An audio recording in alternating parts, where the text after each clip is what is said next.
is an NBC News special report. Here's Jose Diaz-Balart. Good afternoon. An update now on that deadly shooting near a busy shopping mall in El Paso, Texas.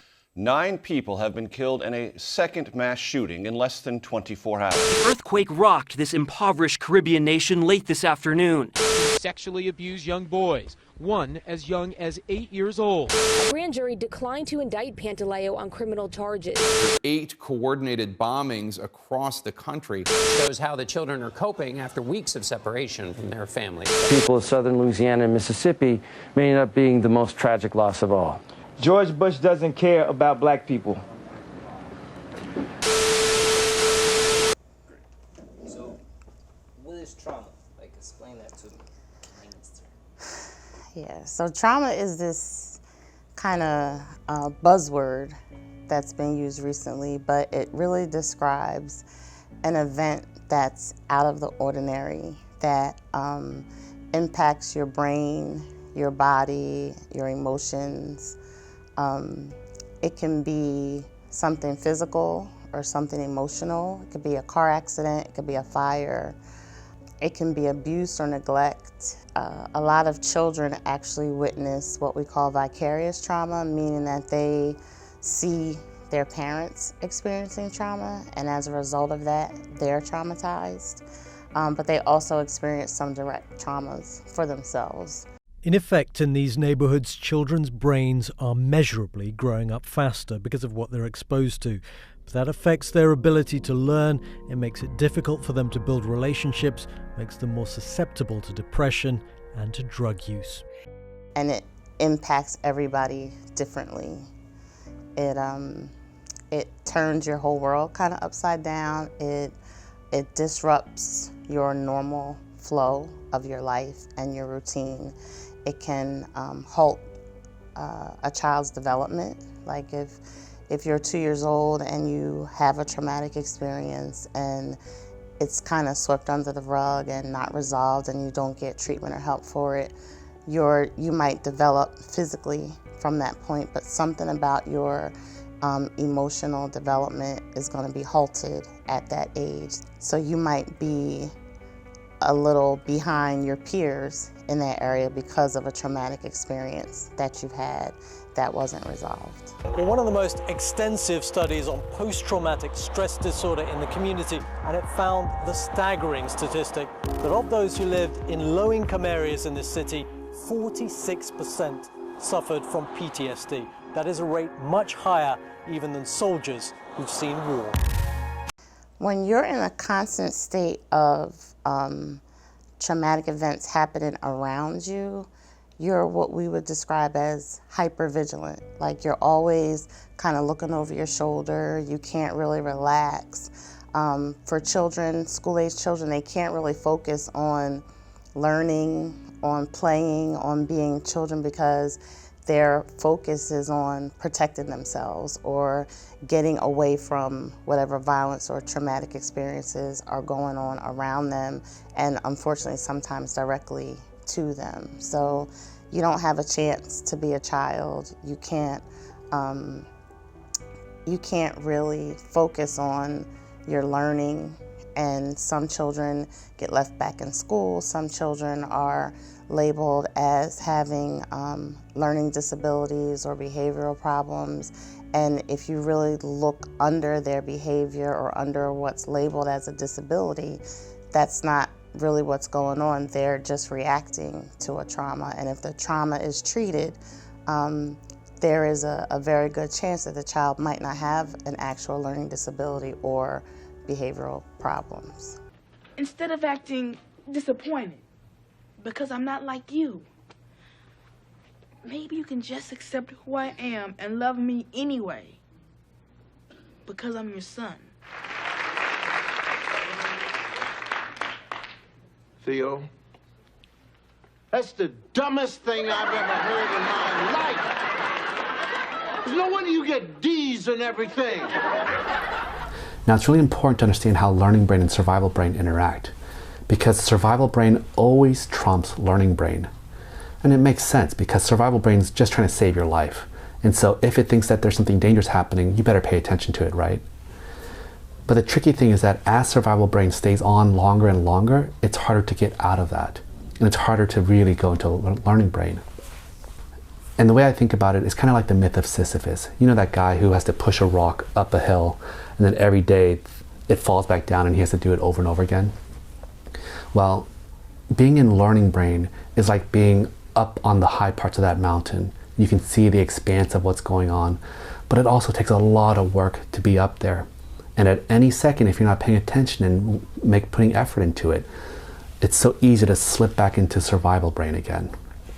And that rock that Sisyphus is trying to push up, well, that's kind of like stress. And the more stressed you feel, the heavier and bigger that rock gets, and it just pushes you back into survival brain quicker. We now understand, better than we ever have before, how exposure to early adversity affects the developing brains and bodies of children. It affects areas like the nucleus accumbens, the pleasure and reward center of the brain that is implicated in substance dependence. It inhibits the prefrontal cortex, which is necessary for impulse control and executive function, a critical area for learning. And on MRI scans, we see measurable differences in the amygdala, the brain's fear response center. So there are real neurologic reasons why folks exposed to high doses of adversity are more likely to engage in high-risk behavior, and that's important to know. But it turns out that even if you don't engage in any high-risk behavior, you're still more likely to develop heart disease or cancer. Think about being a kid growing up in Camden, a young kid, and hearing gunshots at night, hearing sirens all the time, possibly seeing people that you know and you care about being killed or gunned down or fighting or abused. And when people being gunned down and when violence becomes routine for children, then that becomes their response. That becomes, when something happens that I don't like or that doesn't feel good to me, my routine way of responding is what I've seen all around me, which is violence. So if I don't like what you said, instead of talking to you about it, I might hit you, I might punch you, I might get something to pick up to really hurt you.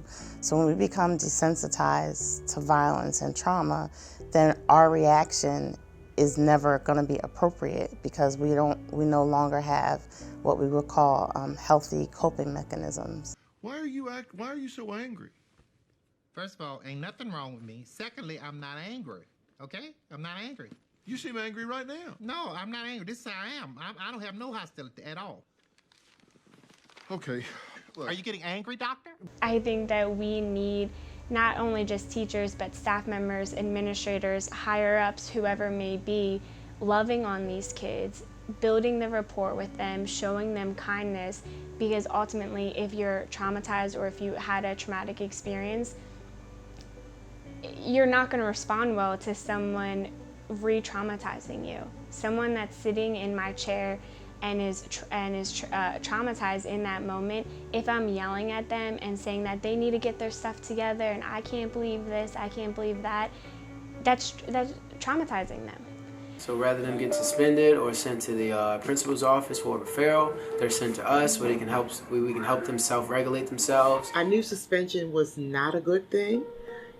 Sending the children back home to some of the neighborhoods that they have to travel in, it just didn't sit right with me. And when you're ever in a heightened scenario, whether it's anger, stress, frustration, your heart rate increases.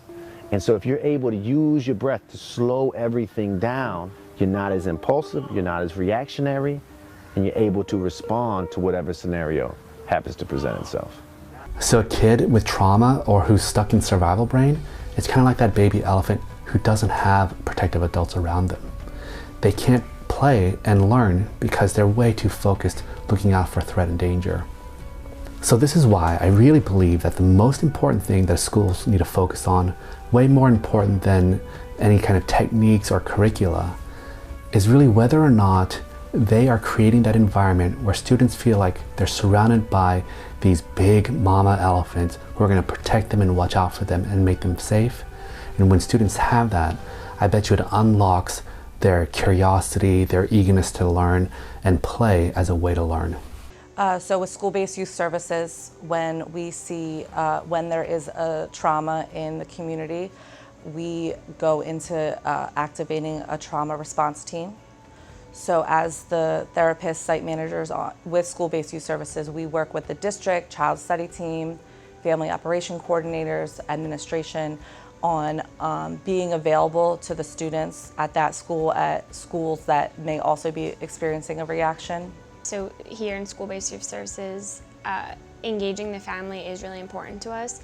So we do that in lots of different ways. It sometimes might seem really simple in doing the different family events that we do, but a lot of times the point of it, of course, is to engage them, allow them to have fun, uninterrupted time as a family, but also so we can engage them, and then later on, if there is an issue, then we can say, oh hey, I actually met you at this family night, I have so-and-so here in my office, do you mind coming in for a meeting? You have to fix the mind before you can bestow the blessing, because until they get their mind right, everything you invest in them is going to leak out of the crevices of a mind that refuses to change.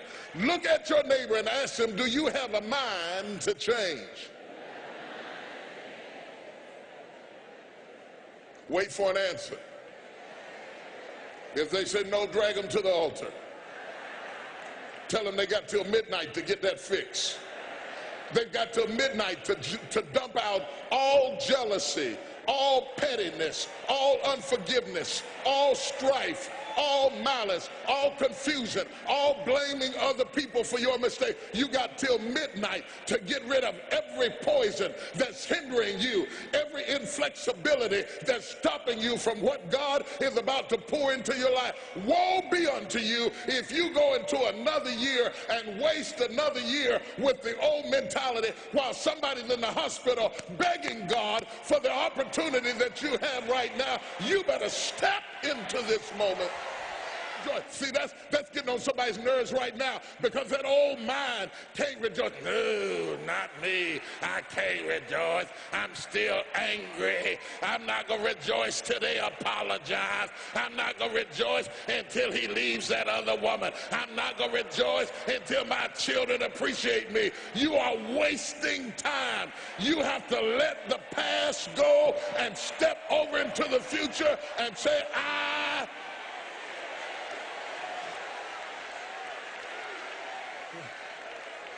I will rejoice. This ain't